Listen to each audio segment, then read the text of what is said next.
Good morning, good afternoon, or good evening, or whenever you're watching this video. This is the lady herself coming back on the mic, Miss C Temptation, with another commentary of Chicago Talk. I wanted to begin this video by saying namaste, peace be on to you and everybody that is watching this video. Happy Tuesday to everybody. I hope everybody is doing well and well indeed. I came here today to touch on a couple of subjects here.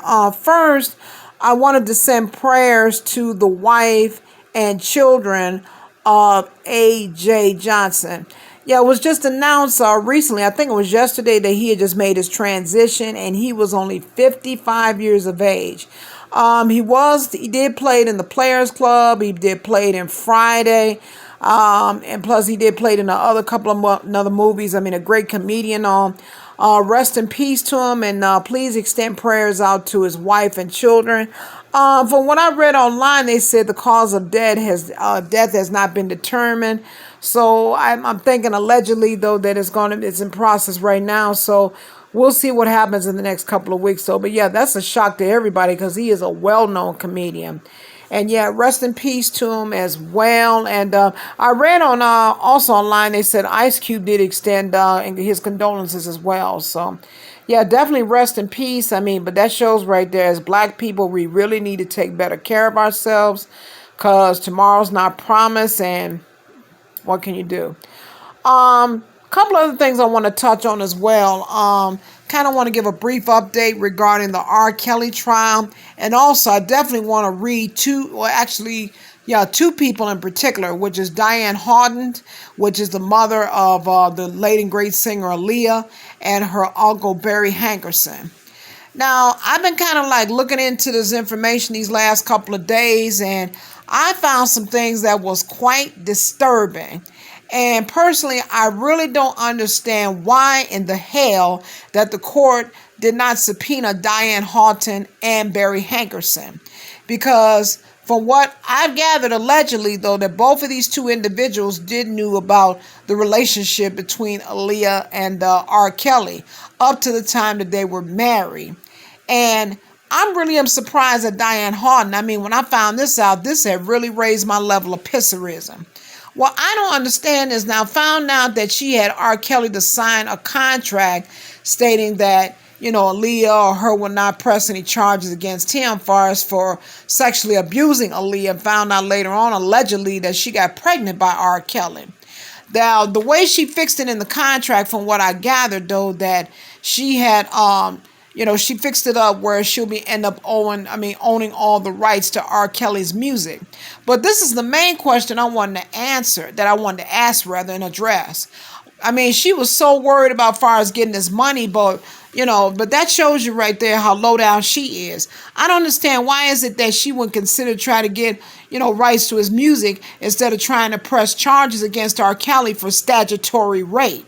But that shows you right there. That's the proof right there to show what kind of a mother she is, though. Because, I mean, that's some low-down dirty shit that she did, though. Because, I mean, any type of rightful parent, though, would put their child over some money, Because, money over morals, I mean, come on now. That was just straight up out of order. You would think about the money instead of just thinking about protecting your daughter. And I found that to be quite sad, though. And I mean, that's the same thing with Barry Hankerson. I mean, they both knew about this. I mean, and why is it that they did not, proceed to press charges against R. Kelly to bring this bastard to justice? And I'm really surprised why is it the court did not subpoena Diane Haughton, Barry Hankerson, and as well as the ex-wife, Drea Kelly. I do not understand this to this point right now, why they did not subpoena all three of these people, because they're the ones with the most information and they have more solid and more strong insight on what happened in terms about this abuse and all these allegations against R. Kelly is concerned. Now, I don't have anything against him far as his level of musicianship, because I mean, he is a great artist and a great singer, and he wrote music and produced it. That's fine, but if you really go back into all the songs that he wrote throughout the years, that shows you right there between the musician and versus the type of man he was, two different animals altogether. I mean, and if you really sit back and think about it, because a lot of the music that he wrote, basically it was just talking about sex, So he basically just untold on himself, But I mean, it's a really sad situation because, the prosecution had more, stronger things to stand on and more evidence to stand on than what the defense is doing. They have very few. Right now, the defense is actually cross-examining the few witnesses that they had, which is allegedly supposed to be friends of R. Kelly. But the way the approach that they're taking at is though they're basically being a little bit evasive. And the reason why I'm stating that, because they're not dealing with the facts in terms of all, these sexual allegations and racketeering, they're only talking about far as where they knew him as a friend, but far as the person himself as being as a so-called pedophile, that's the part that they need to really get to the root of.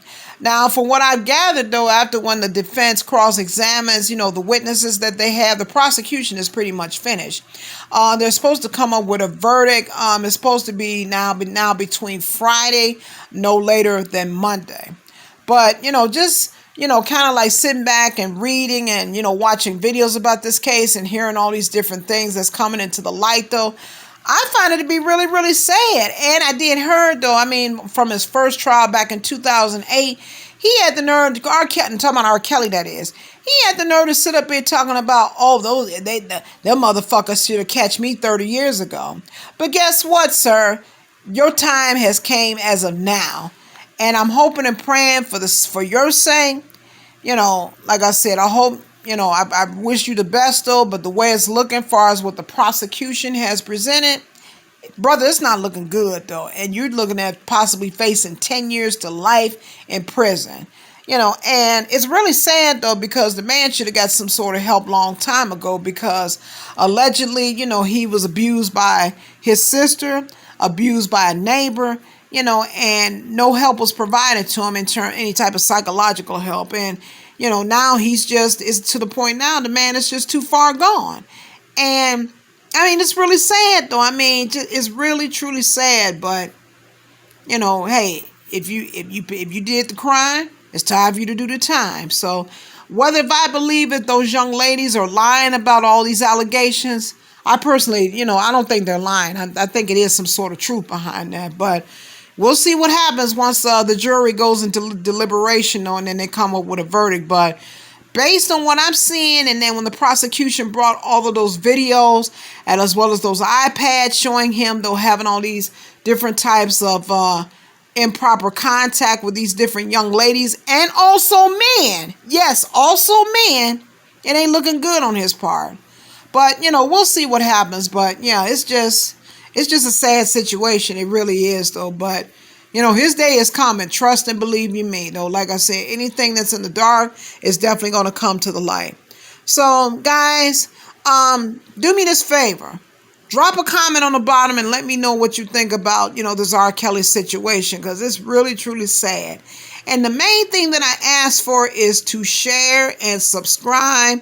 Share and subscribe. And that's pretty much all I got to say for right now. So if anything else develops, I definitely will keep you guys updated. So I'm going to go ahead and sign off for right now. I'm going to go ahead and give my outro. And for those of you who follow me for a while, you pretty much know what it is. For those people that don't, I'm going to say that I love you. I bless you. I have faith in you. And I realize the Creator in each and every one of you. So until the next video, guys, I'm going to go ahead and drop this mic. Everybody,